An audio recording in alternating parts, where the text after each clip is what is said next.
Again dear students, तो पिछले video में हम लोगों ने सर्कुलर मोशन को देखा था। सर्कुलर मोशन के सारे मैंने एक्सप्रेशन को समझाने की कोशिश किया था कि कैसे इसको पूरा ड्राइव करके दिखाया था। ठीक है, कि किस प्रकार से सेंट्रीपिटल एक्सप्रेशन और टेंजेंशियल एक्सप्रेशन किस प्रकार से अलग हैं और दोनों एक ही एक्सप्रेशन के कंपोनेंट्स हैं, लेकिन हम दोनों को अलग अलग ढंग से पढ़ते हैं, अलग अलग काम करता है वो लोग। एक जो रेडियल एक्सप्रेशन है वो डायरेक्शन चेंज करता है वेलोसिटी का, और जो टेंजेंशियल एक्सप्रेशन है वो मैग्नीट्यूड को चेंज करता है।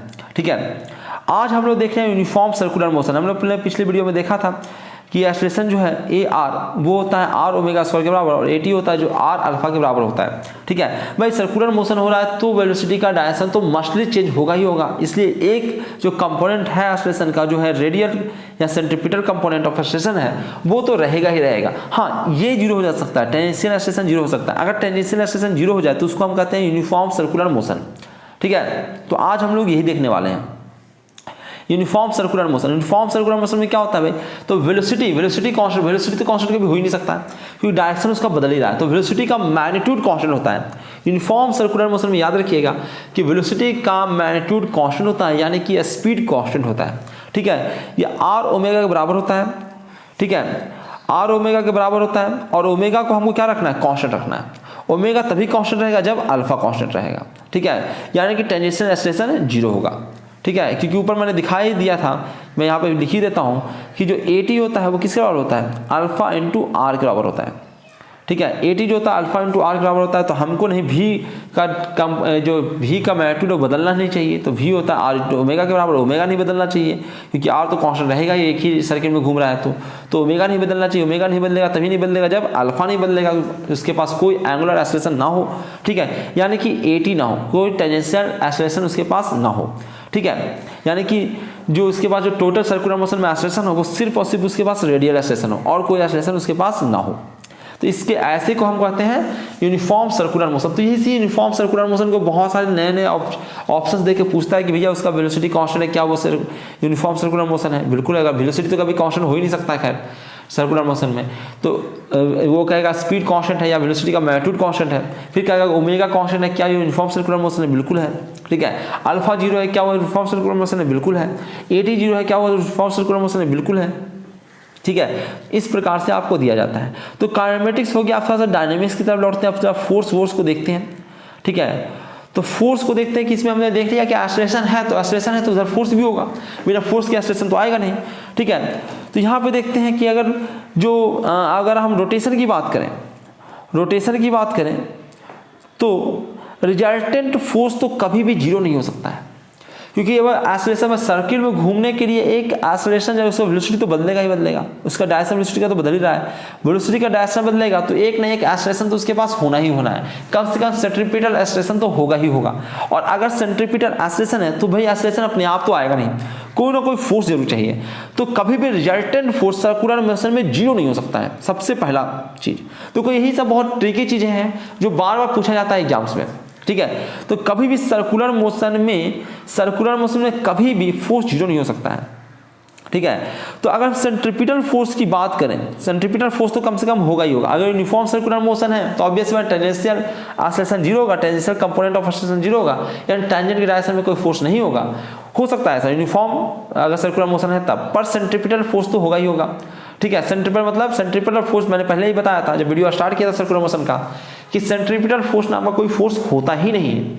सेंट्रीपिटल बस सेंटर की तरफ जो फोर्स लग गया उसका नाम हम सेंट्रीपिटल फोर्स कह देते हैं। जैसे मैं तुम्हारा नाम कह दूं राम, तो राम कोई नया चीज नहीं है। जैसे मैं तुम्हारा नाम कह दूं ए, तो कैसा नहीं है कि तुम और ए दो अलग अलग इंसान हो गए, तुम्हारा ही नाम ए है, वहां पे एक ही चीज है, वो हो तुम्हारा ही नाम ए पड़ गया। उसी प्रकार से जो सेंटर की तरफ आ जाएगा उसको हम सेंट्रीपिटल फोर्स कह देंगे। सेंट्रीपिटल फोर्स कोई अलग टाइप का फोर्स नहीं होता है, ध्यान रहे।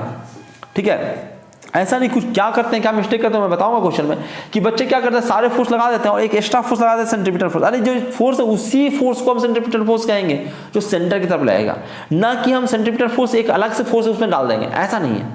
ठीक है, तो उसको हम लोग देखेंगे आगे क्वेश्चन जब करेंगे तभी कहाँ भी बच्चे मिस्टेक करते हैं। मैं सारे मिस्टेक को दिखाता हूं ताकि आप लोग ऐसा मिस्टेक नहीं करें।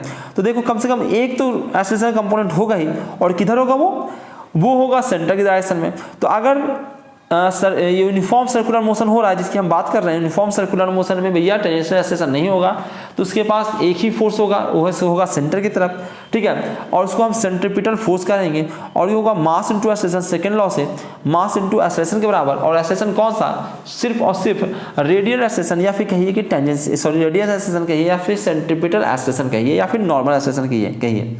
और ये होता है आर ओमेगा के बराबर, आर ओमेगा स्क्वायर के बराबर देखिए आर ओमेगा स्क्वायर के बराबर ये होता है।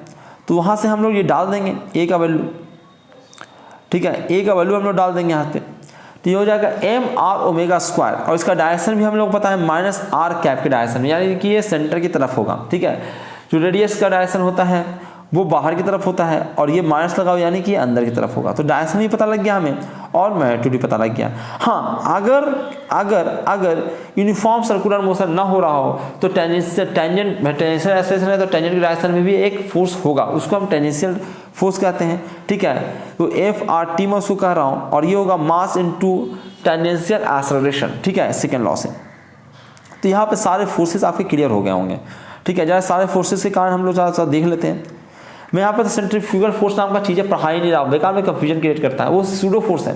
सूडो फोर्स कैसे है भाई, जब आप क्या करते हैं, एक्सेलरेटेड बॉडी पे बैठ जाते हैं, न्यूट्रल लॉ ऑफ मोशन में लगाने की कोशिश करते हैं, आप क्या करते हैं, एक्सेलरेटेड बॉडी पे बैठ जाते हैं, जो बॉडी एक्सेलरेशन है यानी कि यहाँ पे जो मास घूम रहा है इसी पे आप बैठ जाते हो तो आपके लिए जो बॉडी है वो चल नहीं रहा है, चलेगा तभी नहीं है भाई, एक फोर्स तो इधर लग ही रहा होगा तभी तो इसके पास सेंट्रीपिटल एक्सेलरेशन होगा, पर ये चल नहीं रहा है तो एक फोर्स और लगाना पड़ेगा आपको, तो ये आपका सेंट्रीपिटल फोर्स आएगा, तो एक आपको सेंट्रीफ्यूगल फोर्स भी लगाना पड़ेगा इधर। तो ये एक सूडो फोर्स होता है। सूडो फोर्स आपने पढ़ा होगा, जब ऑब्जर्वर एक्सेलरेटेड होता है तो एक सूडो फोर्स हम लगाते हैं, ठीक है। तो वो सूडो फोर्स है, एक सेंट्रीफ्यूगल फोर्स पहले ही एक सूडो फोर्स है, तो इसमें आपको कंफ्यूज नहीं होना है। चलिए आगे चलते हैं, इस क्वेश्चन को करते हैं। क्वेश्चन में नरेट कर देता हूँ, आप लोग कीजिए एक वीडियो को पॉज करके। A particle of mass m mass का एक particle is suspended from a ceiling, जिसे नीचे दिख रहा है आपको, ceiling through a spring of length l, sorry string है, a string of length l and moving in horizontal direction. ये इस प्रकार से लटक रहा है m मास और ये ऐसे हॉरिजॉन्टल डायरेक्शन में, हॉरिजॉन्टल में एक सर्किल में घूम रहा है, horizontal circle of radius r के एक हॉरिजॉन्टल सर्किल में घूम रहा है। Find tension in string, speed of the particle, ठीक है। टेंशन बताना है स्ट्रिंग में और आपको स्पीड बताना है पार्टिकल का। वीडियो को पॉज कीजिए, बनाइए। इस क्वेश्चन को मैं क्लास 11th के बच्चों को ही करा देता हूँ, ठीक है, आप लोग कर ही लोगे। देखिए ये मास है, इसमें नीचे लग रहा है mg, ऊपर लग रहा है टेंशन, नीचे लग रहा है mg और ऊपर लग रहा है टेंशन, ठीक है। अब हम सारे कंपोनेंट को तोड़ते हैं। टी का एक कंपोनेंट भाई, एक मैंने एंगल ले लिया, थीटा, ठीक है, तो एक ऊपर आएगा आपका टी साइन थीटा और इस डायरेक्शन में आएगा टी कॉस थीटा, ठीक है।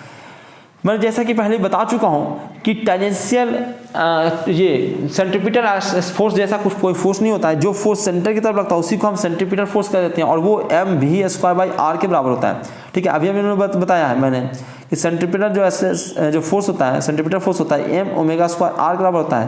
यहाँ पे ओमेगा का वैल्यू रखोगे v/r, तो यहाँ से एक और फॉर्मूला बन के आएगा mv²/r, ठीक है।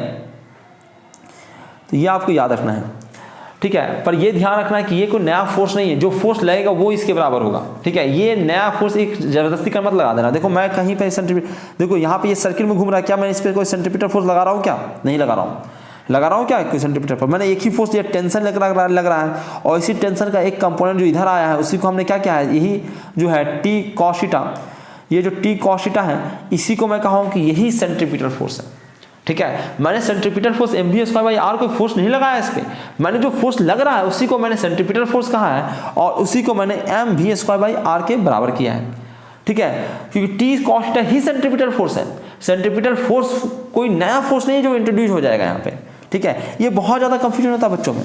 और एक और फॉर्मूला, एक और आएगा, टी साइन थीटा किसके बराबर होगा? mg के बराबर, क्योंकि नीचे इस डायरेक्शन तो कोई मोशन हो नहीं रहा है इसके पास, तो टी साइन थीटा होगा mg के बराबर, तो टी यहाँ से निकल जाएगा mg/sin थीटा, ठीक है। और टी का वैल्यू हम यहाँ पे देख देंगे, तो यहाँ पे टी का वैल्यू देंगे mg/sin थीटा, ऊपर cos थीटा, तो नीचे जाके mg/tan थीटा हो जाएगा और ये mv²/r है, m से m हमने काट दिया है, यहाँ से v स्क्वायर निकाल के लाएंगे, ठीक है। यहाँ से हम v स्क्वायर निकाल के लाएंगे gr/tan थीटा, ठीक है। यहाँ से हम लोग v निकालना चाहेंगे तो v निकल के आएगा gr/tan थीटा, ठीक है। जहाँ पर थीटा ये वाला एंगल है, ठीक है, v आएगा gr/tan थीटा। अब देखो दुर्भाग्य से उसने इसका वैल्यू दिया नहीं है, थीटा का वैल्यू दिया नहीं है, थीटा का वैल्यू नहीं दिया तो इसका लेंथ तो दिया ही उसने एल, ठीक है, और ये रेडियस आर दिया ही है, तो थीटा भी निकाल लेंगे। थीटा कितना आ जाएगा भाई, तो साइन थीटा में पता है, साइन कॉस थीटा में पता है, कॉस थीटा कितना हो जाएगा आर बाई एल, ठीक है। टैन थीटा निकालना, टैन थीटा भी निकाल सकते हो यहाँ से, ठीक है। क्या निकाल लोगे भाई, टैन थीटा आप निकालो जल्दी से, टैन थीटा आप निकाल सकते हैं। टैन थीटा क्या निकल के आएगा, L square minus R square by L नहीं, बाई क्या आएगा, बाई आर आएगा, ये आर आएगा ना, ये वाला आएगा ना, ये वाला बेटा ये वाला, तो ये हो जाएगा L square minus R square, ये आर आ जाएगा। तो टैन थीटा निकल के आ जाएगा, टैन थीटा का वैल्यू दे दो भी में के जगह पे, तो देखो टैन थीटा का वैल्यू दोगे तो आ जाएगा नीचे जी आर तो है ही ऊपर, ये root of L square minus R square by R आएगा, जो ऊपर जाके आर स्क्वायर हो गया है, ठीक है। और अगर आपको टी भी निकाल चुके हो तो साइन थीटा का वैल्यू दोगे तो ये निकल के आ जाएगा, टी भी निकल के आ जाएगा, तो टेंशन निकल के आ जाएगा और आपका वेलोसिटी भी निकल के आ जाएगा। तो इस प्रकार से आप क्वेश्चन को कर सकते हो। जैसे ये वाला क्वेश्चन है, इसको भी ट्राई कीजिए। ये क्वेश्चन क्या है कहते हैं, a simple pendulum of length 5 metre, 5 metre का एक पेंडुलम है, देखो ये वाला है 5 मीटर पेंडुलम, मास इसका बॉब का 1 kg का बॉब यहाँ पर लटका हुआ है, एज इन SHM, ये SHM कर रहा है, यानी ऐसे ऐसे ऐसे ऐसे डोल रहा है। As it passes through it mean position, यहाँ से जब पास करता है, ठीक है, the bob travels a speed of 5 metre per second, उस वक्त इसका स्पीड जो होता है वो 5 मीटर पर सेकंड होता है, ठीक है। तो कहा है the net force on the Bob at the mean position, तो कहा यहाँ जब था तो उस वक्त इस पर नेट जो फोर्स लग रहा है वो बताइए, ठीक है। तो सिंपल सा फोर्स निकल जाएगा भाई, सर्कुलर मोशन कर रहा है, SHM कर रहा है, कुछ भी करे, सर्कुलर मोशन तो दिख ही रहा है, रेडियस आर में सर्कुलर मोशन ऐसे ऐसे कर रहा है। सर्कुलर मोशन करेगा तो सेंटर की तरफ एक फोर्स की जरूरत होती है, और वो force mv square by R के बराबर होता है। सेंटर भाई ये फोर्स ऑब्वियस ही बात है, ये फोर्स जो होगा वो टेंशन देगा, सेंट्रीपिटल फोर्स कोई नया फोर्स नहीं कि अपने आप आ जाएगा, वो फोर्स को किसी को देना पड़ेगा, उसका हम नाम सेंट्रीपिटल फोर्स कहेंगे क्योंकि वो सेंटर की तरफ लग रहा है। तो वो जो एक सेंटर की तरफ फोर्स लगेगा, जिस जो कोई भी फोर्स होगा हमें पता नहीं, पर वो बराबर किसके होगा, mv स्क्वायर बाई आर के, ठीक है। और m उसने दे ही रखा है 1 kg, भी उसने बता ही रखा है, जब यहाँ पे होता है तभी उसने पूछा है, जब यहाँ पे होता है तब उसने पूछा है, तो यहाँ पे होता है तो भैया यहाँ पे उसका वेलोसिटी कितना है 5 है, तो 5 का स्क्वायर 5 × 5, और रेडियस उसने बता ही रखा है 5 मीटर लेंथ का, ये जो है जो रस्सी है, ठीक है, 5 मीटर लेंथ का है ये, तो 5 नीचे लिख रख देंगे, इसको कैलकुलेट करेंगे तो 5 न्यूटन का फोर्स निकल के आता है, ठीक है। तो ये इस प्रकार से आप क्वेश्चन कर सकते हैं। हर क्वेश्चन मुश्किल हो कोई जरूरी नहीं है, आसान आसान भी क्वेश्चन रहते हैं बहुत सारे।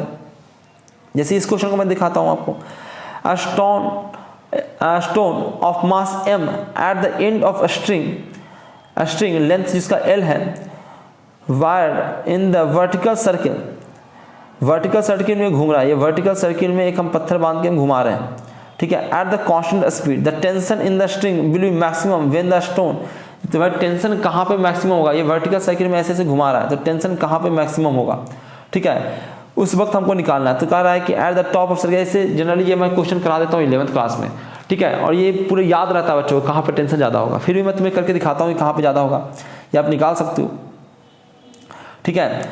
आप क्या कर लो कि आप यहाँ पे रख ले, ठीक है, मान लेते हैं एक फोर्स नीचे mg लग रहा है, या कोई भी आप एक जनरल कंडीशन ले लीजिए, वहाँ पे आप लोग इसको कर सकते हैं। जनरल कंडीशन क्या ले सकते हो, कहीं यहाँ पे ले सकते हो किसी थीटा एंगल पे चाहो तो, ठीक है। mg लगा के तुम कंपोनेंट तोड़ के, mg का एक कंपोनेंट इधर आएगा टेंजेंट के डायरेक्शन में आएगा, और एक कंपोनेंट इधर आएगा, ठीक है, उसको तोड़ के तुम खुद करना। मैं तो ये सिंपल है तो कि मैं सिंपल ढंग से कर देता हूँ। यहाँ पे देख लेते हैं, ऊपर t लग रहा है, नीचे mg लग रहा है कि नहीं लग रहा है, ठीक है, और सारे फोर्सेस को किधर होना है, सेंटर की तरफ होना है, ताकि सेंट्रीपिटल फोर्स के बराबर होना है। तो t माइनस mg ये किसके बराबर होना है, m ओमेगा स्क्वायर r के बराबर। तो टेंशन कितना होना है, ठीक है, टेंशन होना m omega square r minus t निकालना है, तो ये प्लस mg के बराबर आ जाएगा, ये आ जाएगा। नेक्स्ट देखते हैं, यहाँ पे टॉप पे रहेगा तो क्या होगा भाई, यहाँ पे जो कुछ रहेगा कुछ यहाँ पे रहेगा, बाकी उस भाई इसके बीच में जो रहेगा उसके बीच में ही रहेगा, ठीक है। मतलब टेंशन का वैल्यू भी जब इसमें बीच में रहेगा, टेंशन का वैल्यू भी इस दोनों के बीच में ही रहने वाला है।